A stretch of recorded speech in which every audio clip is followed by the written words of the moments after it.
lemonade, you can't be a lemonade. Do you mind? That's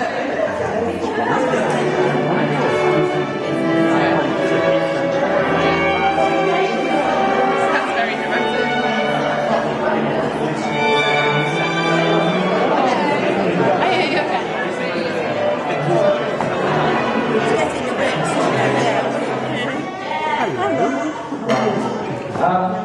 Welcome everybody, welcome.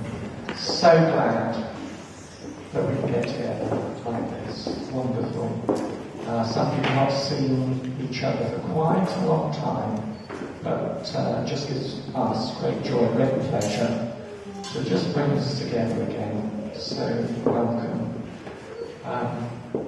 Thank you for travelling some long distances. I think the furthest is Blackpool or Southampton. Thank you for cards, presents, carols,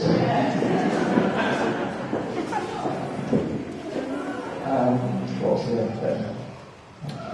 And for, yes, your donations to Send Now. Thank you.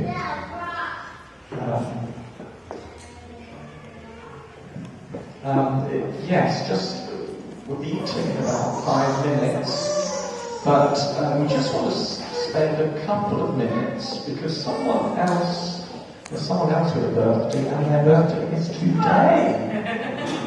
Mine was back in June, but Megan, we want to just say happy birthday too.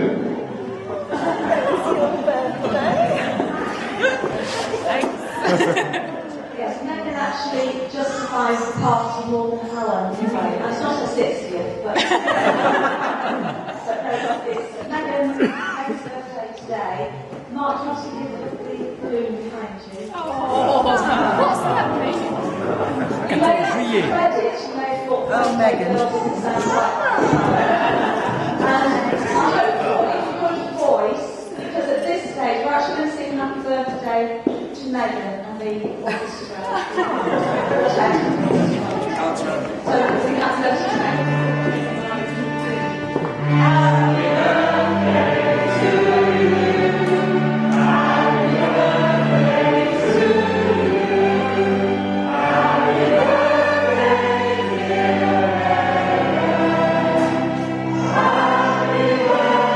Happy birthday, dear Megan.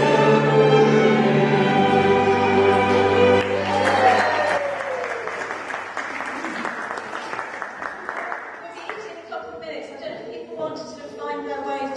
But we do want to give thanks to God for all His wondrous provision and Jenny and the team who have provided this for us. And we thought as we had our musicians, we would sing Grace. If you don't know it, don't worry, just listen. But I think most people will. Do you want to sort of, I don't think you want to find somewhere to sit. We're just going to sing Praise God from whom all blessings flow. First of all, I'd like to thank our musicians. Eleanor is my niece, and it's Maxine and Anne-Marie and Karen. So it's just really lovely to have them play.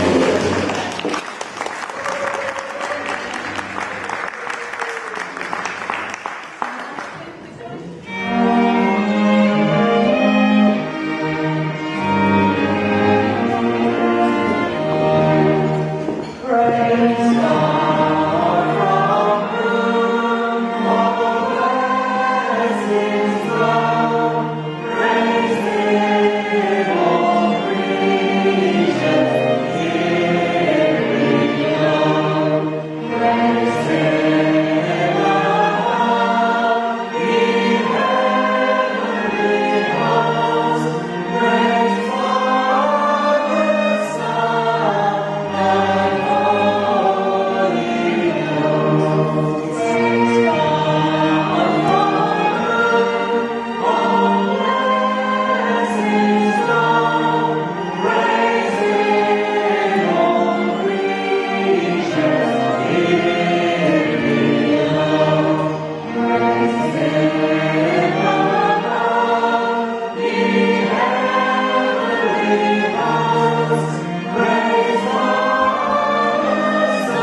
look like everyone's got a cup of tea or coffee. If you can see me through or around the balloon, I'd just like to say a few words. Is to just introduce people in the order in which I got to know you. So, 1952, while Her Majesty was being crowned in Westminster Abbey, a few thousand miles away, a woman of exactly the same years was in hospital in labour, and this was in Africa, and Agatha Christie's play, The Mousetrap, started in London, and the BBC children's programme, Flower Pot Men, began. Now, for each decade, did I say for each decade I had a prop? And it's this.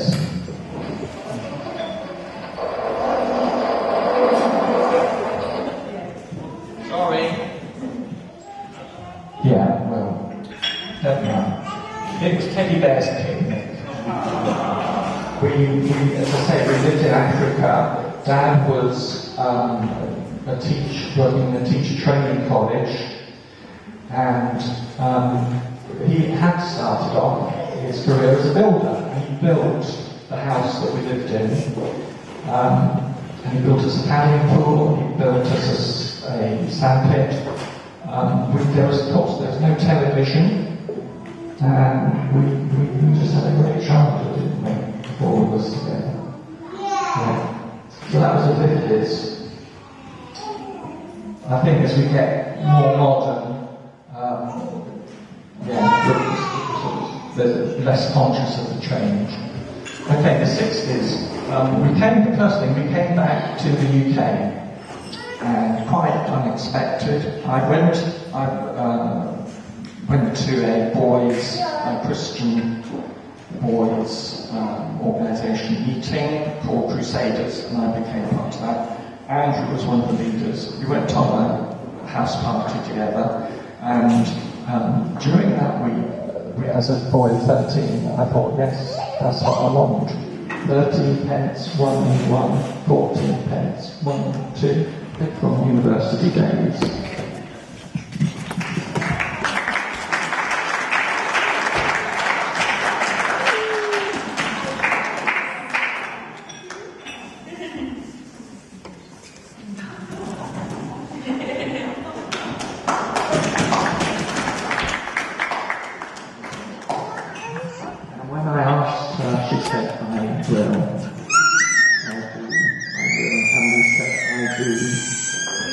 So this decade was the decade of marriage, and Jenny and Paul all found husbands and had families, so we all want to give a wave. Jenny and Paul, husbands and families, give us a wave. Jenny and Paul, cousins, yeah? Nephews and nieces? Okay, they'll just sort of had their day. So I made sure I had a copy anyway. But the 80s, I want to include the 80s and 90s together, because these were the years with the church, the Pentecostal church, which later became Wellspring Community Church, and we had 24 years. The reason we first started going here was that the boys were sort of small, and we wanted somewhere where our boys would come to know the same things that we did. And it's not it is a teaching thing, but it's a catching thing as well. And we wanted a church where that could happen. And Wellspring was such a right choice. So, yes, I'd say we had 24 happy years. They weren't happy, but I mean, life has its ups and downs. But we went through a lot together, and with those strength and encouragement in that. So I just want to celebrate Wellspring. Give us a wave. Wellspring. Wonderful. A couple of other things from the 80s. Maggie, Falklands, and children. Yes. Children, yeah. I belong to an online forum for the singer Enya, and we were all sort of potty about Enya and her music. And we had a chat room, and you get to know people from all over the world. And they see footprints in the sand. There's just one set of footprints. Why did you leave me? And as we know, the reply is ultimately just to have a day together like this. So thank you.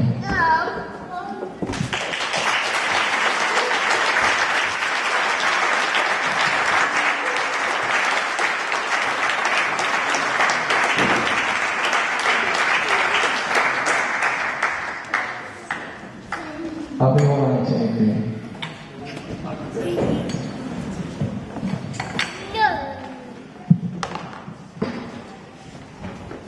Okay, as the eldest son, I think it's fallen to me to say a few words on such an occasion. So I've made a few notes. I'm basically going to talk through a few of Dad's qualities that we've seen in him over the years. I'm sure a lot of you will recognise the qualities in him as I say them. I've got a few people ready to laugh at the appropriate points. Key points. The first thing I want to say is how generous and understanding he is. The first car that I can remember us having was an Avenger estate car. I'm sure some of you can remember it. And if you can't remember it, you can imagine a car that's modelled on a brick. There's 0 to 60 in about 20 minutes, and to make things worse, ours was bright gold in colour, so it stood out like a mile. So as Mark and I were at school, we became more and more self-conscious and became aware that if we were to have any sort of credibility at school, we could not be seen to be dropped off in this car outside of the school gate. So we actually used to get Mum and Dad to drop us off round the corner, and if we actually went anywhere near the school, we would actually duck down in the back of the car and peer over the top just to check to see if anyone was looking or not. This went on for years. This car seemed to go on forever. I have to say, I got a great scripture for this car, and it was, He remembers us in our lowly estate. I picked up the cricket stumps and had one of the stumps in hand, and at that point someone threw a ball to him. And then as the ball was thrown to him, we automatically swung out with the cricket stump, not really realising I was stood directly behind him just here. So I took the full impact of the cricket stump on my left eye. And I just remember just feeling an almighty sort of impact on my face. I thought my eye had exploded. I put my hand up to my face and I felt lots of blood coming out. And I instantly sort of felt it swell up. So don't panic. It's not as bad as it looks. I've been hit in the eye. Which to parents is probably a bad thing.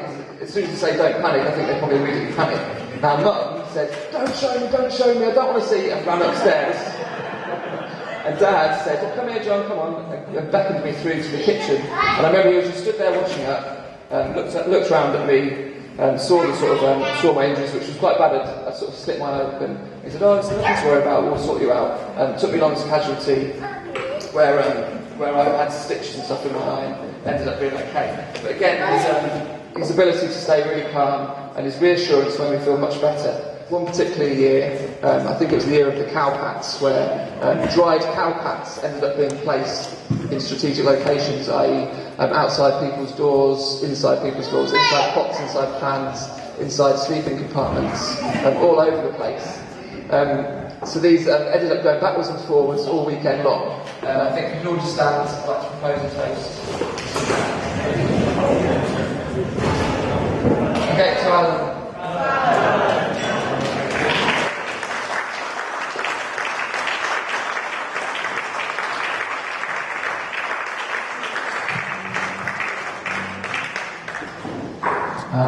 Just one final word.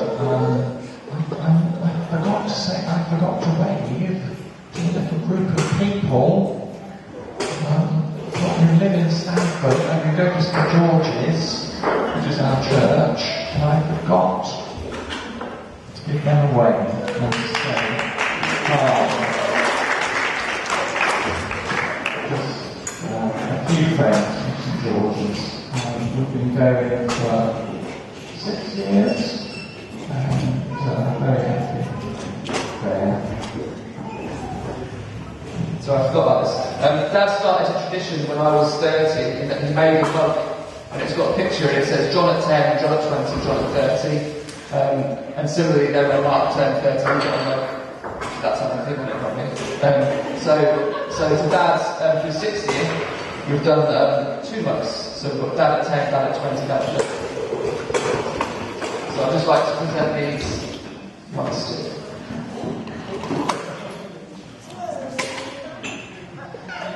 Happy birthday.